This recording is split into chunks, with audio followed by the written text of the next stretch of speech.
Vous êtes bien sur Sud Radio et il est bientôt 9h et c'est l'heure des grands débats du matin avec nos éditorialistes Thierry Guerrier et Philippe Bilger. Oui, bonjour Philippe. Bonjour Patrick, bonjour Judith, bonjour à tous. Oui, bonjour et Thierry Guerrier qui vous écoute. Alors, vous voudriez revenir sur le rôle des maîtres à voter, dites-vous, contre-productif. Alors, expliquez-nous. Alors Patrick, je devine que vous souhaitez que je sois bref. Je vais l'être en faisant seulement 3 à 4 observations. D'abord, on pouvait espérer qu'après la campagne de 2017, celle de 2022, opposant les mêmes antagonistes serait d'une qualité républicaine plus élevée. Je pense que non. Deuxième élément, je suis frappé de voir à quel point cette campagne est en partie, de mon point de vue, non républicaine pour stigmatiser un parti et une candidate qu'on prétend non républicaine. Il y a là un paradoxe qui m'étonne, qui me stupéfie même. Troisième élément, c'est le fait qu'en effet, alors qu'on récuse de plus en plus les maîtres à penser, on s'abandonne avec volupté à tous ceux qui prétendent être des maîtres à voter. Et je pense que cette intervention pluraliste d'une multitude de personnalités, d'organisations, de structure est totalement contre-productive. Il me semble que on s'affronte à une incongruité alors que semble-t-il on a récusé en gros le front républicain, on l'a au détail. Et troisième élément et quatrième élément, et j'en ai terminé Patrick, c'est le fait que lorsqu'on se retrouve dans l'isoloir, si on décide de voter, on est tout seul. Personne ne peut décider à notre place. La démocratie, c'est tout de même la volonté de laisser chaque citoyen décider tout seul, en conscience et en esprit, de ce qu'il va faire. On n'a pas besoin de gens qui pensent à notre place. Oui, c'est pas faux.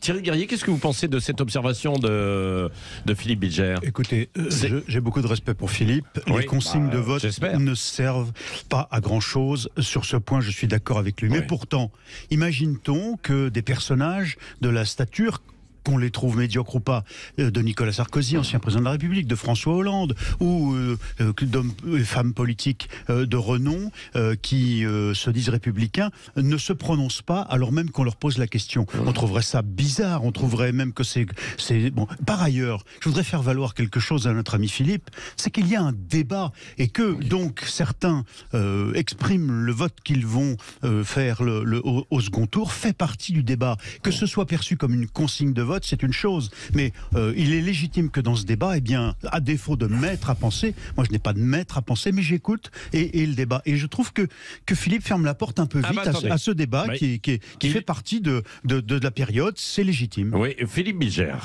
La réponse. Mais j'ai deux réponses à faire à Thierry Guerrier. La première, c'est que je ne ferme pas la porte à un débat, que ces personnalités, ces ex-présidents, qui apportent en tout cas pour Nicolas Sarkozy leur soutien à Emmanuel Macron dans des conditions infiniment troubles, donnent leur avis, le gardent dans leur fort intérieur, ils peuvent l'exprimer publiquement. Il n'y a pas de problème. Mais ce que je dénie, c'est que cette multitude de personnalités croient que leur avis, leur appréciation, leur soutien systématique avec la même cible qui est le Front National, le Rassemblement National, va aider le citoyen à choisir. On est sorti de ce registre-là. On n'a pas forcément de respect pour ceux qui viennent nous dire votez par une sorte d'injonction démocratique, tout simplement parce qu'on a peur de la liberté du citoyen. Moi, franchement, je l'ai dit tout à l'heure dans ma première intervention, on n'a plus de maître à penser, on n'a pas besoin de maître à voter. On est grand, on est des adultes, on n'est pas dans une nurserie, on est dans une démocratie démocratie. Oui. Moi, je suis un peu déçu d'entendre Philippe considérer que le débat du moment est un débat qui nous mènerait à la nurserie. En réalité, il y a donc débat, donc des gens expriment leur opinion. Et puis, Philippe dit ça comme si on n'entendait pas par ailleurs des gens qui disent mais enfin, Emmanuel Macron, c'est la catastrophe sociale, c'est les critiques à son égard et sur l'idée que voter pour lui serait un scandale sont considérables. Énormément de gens. On a bien entendu, même ne serait-ce que Emmanuel Bompard. Beaucoup de personnalités, là, en l'occurrence. Mais en l'occurrence, il y a des personnalités qui tiennent ces propos à l'égard d'Emmanuel Macron et qui considèrent que... bon, et on les entend aussi, et c'est légitime qu'on les entende. Regardez les doutes émis tout à l'heure par Emmanuel Bompard sur Emmanuel Bompard, vous avez raison. Emmanuel Macron. Bon, j'ai francisé Emmanuel. Alors, je ne sais pas ce que vous en pensez, vous. Au 0826 300 300. N'hésitez pas à nous appeler. Oui, est-ce que vous pensez qu'on n'a pas besoin, comme le dit Philippe Bilger à l'instant, de mettre à il faudrait voter, parler des sportifs, par exemple. Ça, c'est un débat. Tout à l'heure, il était posé. Il y a des sportifs, mais il y a aussi des personnalités. Nicolas Sarkozy aussi, François Hollande, deux anciens présidents de la République. Qu'est-ce que vous en pensez? J'aimerais vous entendre. 0826 300 300. Philippe Bilger, Thierry Guerrier reste avec nous. Éric Revel sera avec nous aussi. Et puis tout à l'heure, justement, notre grand débat, La vérité en face, ce matin, de 9h15, 9h20 jusqu'à 10h. Philippe Val, Elisabeth Lévy. Que faut-il penser de Marine Le Pen? Sud Radio, à tout de suite. Grand Matin Sud Radio, 7h-10h, Patrick Roger, Judith Belair. Bienvenue à vous qui nous rejoignez dans le Grand Matin de Sud Radio. Alors on va continuer tout de suite la deuxième partie des grands débats du matin avec Thierry Guerrier et Philippe Bilger. Oui. Mais juste avant ça... Oui, et puis tout à l'heure aussi à 9h20, dans une vingtaine de minutes aussi, que faut-il penser de la candidature, de la candidature de Marine Le Pen, des accusations d'extrême droite ou pas, de la dédiabolisation. Nous en parlerons avec Elisabeth Lévy en débat et Philippe Val, l'ancien directeur de Charlie Hebdo, jusqu'à 10h. Et là, j'attends vos appels au 0826 300 300. À réagir. Sud Radio présidentielle 2022. Bonjour Éric Revel. Bonjour. Bonjour. Oui, Éric, là on vous entend un peu faiblement et on va remonter un petit peu votre micro. Revel en campagne ce matin. Et Éric, vous voulez revenir sur ce qui s'est passé donc, du côté de la Sorbonne avec certains amphis à Paris, mais aussi en province, qui ont été un peu bloqués, où il y avait une mobilisation des étudiants qui donne de la voix à la veille du second tour. Oui. Alors bon, il y a eu des évacuations. On ne sait pas si le mouvement va prendre ou si c'est déjà derrière nous. Mais en tout cas, oui, vous l'avez dit, à Sorbonne, à Sciences Po aussi, à Paris, en province, j'ai noté à Reims, à Nancy ou ailleurs, les étudiants, quelques milliers avaient décidé de bloquer, on ne sait pas si ça va continuer ou pas, les cours et les portes d'accès aux amphithéâtres. Et cela à quelques semaines de leurs examens quand même. Alors certains leaders du syndicat UNEF hument peut-être le petit parfum de mai 68 qui reviendrait aux narines. N'exagérons rien. Leur mot d'ordre, je les ai quand même notés, c'est protester contre le résultat du premier tour de l'élection présidentielle et alerter sur les questions écologiques et sociales.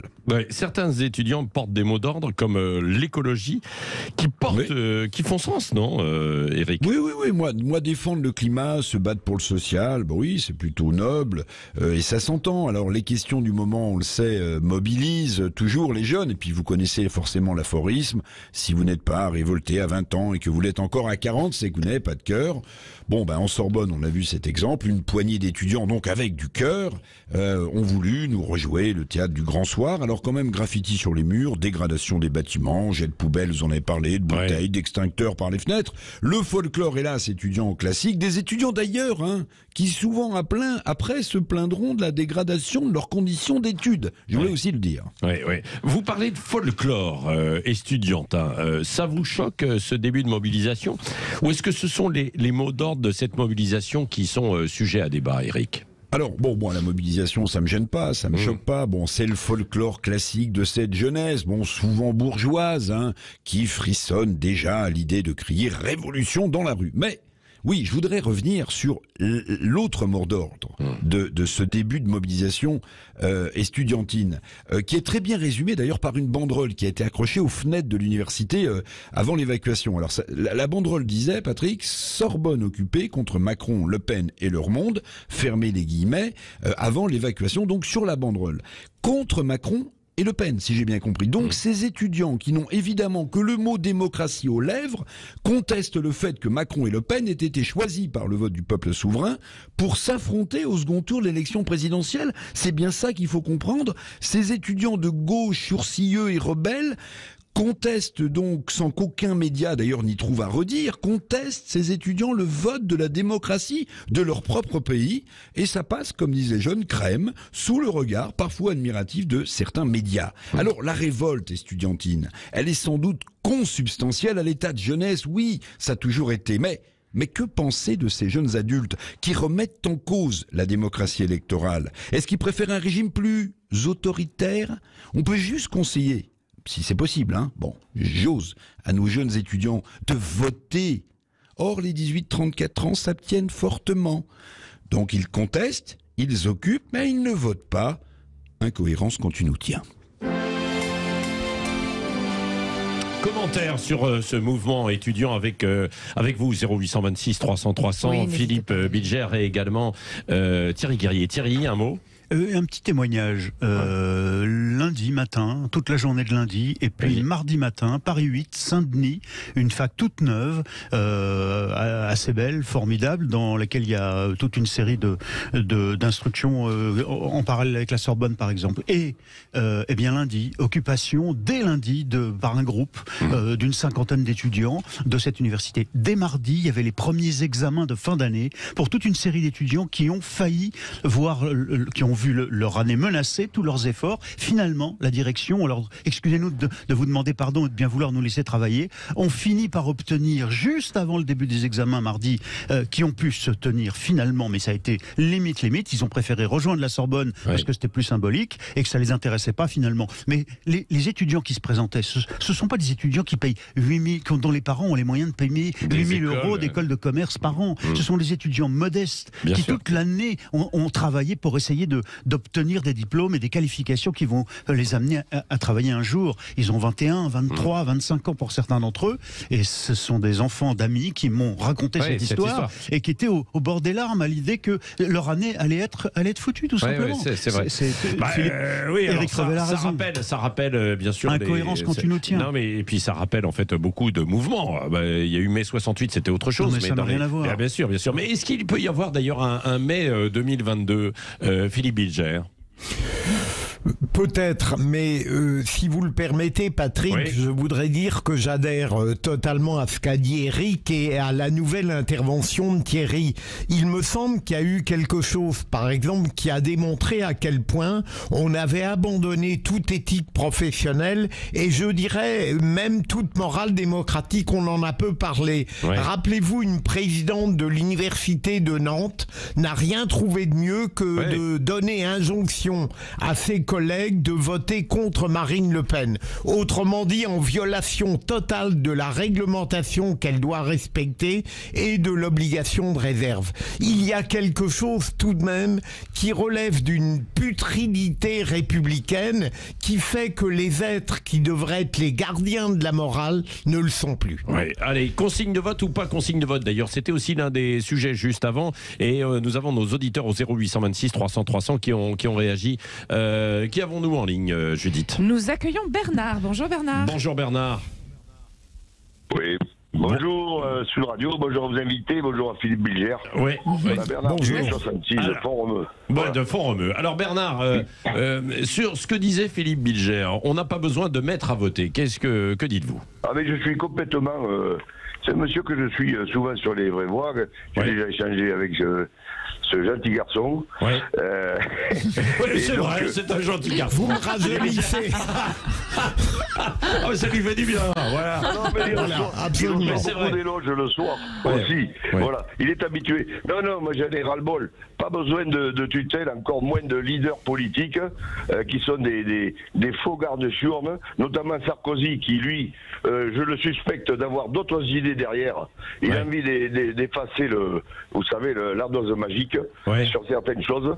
On en a déjà parlé. D'ailleurs, je comprends pas pourquoi on n'en parle plus. Donc voilà, je suis pas d'accord pour que. On n'a pas besoin de tutelle. Par contre, il y a des Français qui sont paumés. Et moi, je prétends qu'il y en a beaucoup qui ont été orientés. Et alors, je suis hyperboliquement contre les sondages également, qui sont des orientateurs. On a déjà, pour moi, c'est des... entre guillemets, ce sont des feignants qui sont derrière des ordis, et puis c'est tout. On n'en a pas besoin en France. Ils mettent plutôt le bazar qu'autre chose. Oui, voilà. Les sondages incitent à voter dans un sens ou dans un autre. C'est ce que vous dites, Bernard. Complètement. Moi, je discute avec beaucoup de gens, vous savez. Je suis quelqu'un, j'adore échanger, tout ça. J'ai l'impression que vous êtes un bon bavard, mais c'est bien. Il y en a beaucoup qui sont paumés. Voilà. Peut-être moi aussi, mais en fait, j'ai quand même des idées un peu... maintenant, la cible, je vois pas mal de choses. Voilà. Mais les sondages, c'est une photo à un moment donné pour savoir un petit peu ce qui se dit. On n'a pas besoin de savoir. Est-ce que vous ne croyez pas du tout? Non, je suis pas d'accord, on n'a pas besoin de savoir. Les gens ont qu'à s'informer, parce qu'on ne peut pas s'informer par rapport à un sondage. Le sondage, il va donner un vecteur général, universel, alors qu'à l'intérieur de ça, il y a des gens qui passent, il y a des historiens, il y a des gens qui ont des programmes, ils ont qu'à au moins échanger, déjà, s'ils n'ont pas le courage de lire, ou de consulter d'autres personnes, ou enfin, je veux dire, de s'instruire là-dedans, quoi. Voilà. Mais le sondage, c'est une voie facile. Bernard, si on est d'accord sur une chose, c'est que beaucoup ont lu avant tout les sondages et pas les professions de foi et les programmes. Ça, on est bien d'accord. Non, mais évidemment. Donc, alors, le sondage, c'est un tuteur, on suit bêtement, et puis c'est tout. Donc, pour moi, c'est tout faussé. Mais je trouve que ça peut être utile à certains moments donnés, et heureusement, ce n'est jamais aussi ce qui se passe en réalité totale. C'est un indicateur, mais regardez, pour Valérie Pécresse, vous avez vu, moins de 5%. Moi-même, quand dimanche soir, on m'a donné les indicateurs avant la fermeture, vers 19h, allez, je vous dis tout, vers 19h35, 19h40, où il y avait justement les premiers indicateurs. Alors, c'était les instituts de sondage qui travaillent à partir des premiers dépouillements. Et l'IFOP, qui travaille avec nous, avait ce résultat. Et quand ils m'ont annoncé moins de 5% pour Valérie Pécresse, je n'arrivais pas à le croire, quoi. Autant déjà on donnait... Il faut des calculs de probabilité. Mais ils sont plutôt... Il y a certainement des... Pour le coup, ils étaient plutôt dans le vrai. Oui, mais je veux dire, pour moi, honnêtement, ça ne sert pas à grand-chose. Honnêtement. Bon, d'accord. Voilà. Merci Bernard de votre appel. Merci. Bonne journée. Thierry Guerrier, Philippe Bilger, Éric Revel. Et puis dans un instant, vous continuez d'appeler et bien sûr aussi pour notre la vérité en face. La vérité en face. Voilà. Philippe Val, ancien directeur de Charlie Hebdo et puis auteur de beaucoup d'autres ouvrages. Et Elisabeth Lévy. Qu'est-ce que représente Marine Le Pen aujourd'hui? Question que l'on va se poser dans quelques minutes avec Philippe Val qui sera avec nous, Elisabeth Lévy, et puis vos appels. Vous, qu'est-ce que vous en pensez? 0826 300 300. À tout de suite, on attend vos appels.